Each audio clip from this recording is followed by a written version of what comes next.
Hello, and if you're joining us for the first time, welcome to the Camping Club. This week's wine is a Sicilian red, the ErseEtnaRosso, which, as the name suggests, comes from Mount Etna, the highest active volcano in Europe.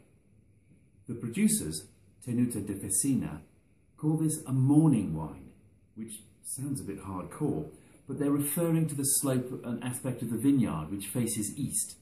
Erse is the Greek goddess of mountain dew, and that is apparently when the vineyard looks at its loveliest, in the morning with the sun on it. In the heat of the afternoon, it's more shaded, which benefits the grapes. The grape blend here is the traditional local blend for Etna Rosso, an 80-20 mix of Novello Mascalese and Novello Cappuccio. These are found on Etna and the little local surrounding district and absolutely nowhere else. There's also a few white grapes in this blend that happen to be growing in the ancient vineyard, and they're added into the mix to add complexity and freshness, only 1% at most. The vineyard is ancient, or in vineyard terms, planted in 1950, so these are 60+ old bush vines again.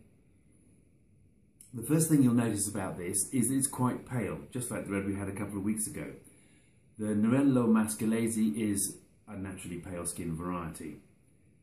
If you stick your nose in and take a good sniff. Oh, wow, that's heavenly. It's not a big jump out at your nose, it's only about medium intensity. But it's complex and fine, there's so much going on in there.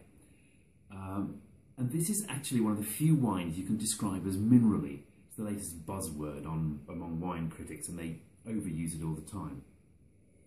But this wine has it. There's a smell that is papery about this. It's like flipping the pages of a quality hardback.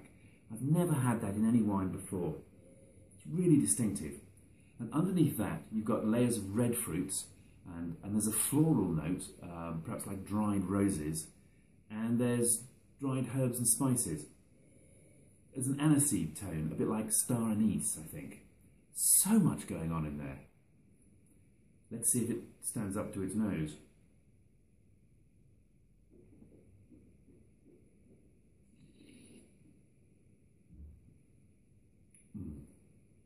That's very dry and crisp and refreshing. The acidity is high. And there are layers of red fruits in there, red currants and cranberries and raspberries. And that mineral thing comes back again. It's a bit like chewing the tip of a pencil, graphite, which is a word I never thought I would use. And as you go on into the finish, there's more of a savoury note joins those red fruits. And you become conscious of the tannins. This has quite a high tannin level. They're fine grain, good quality, but you can feel them around your gums. So this is definitely a food wine.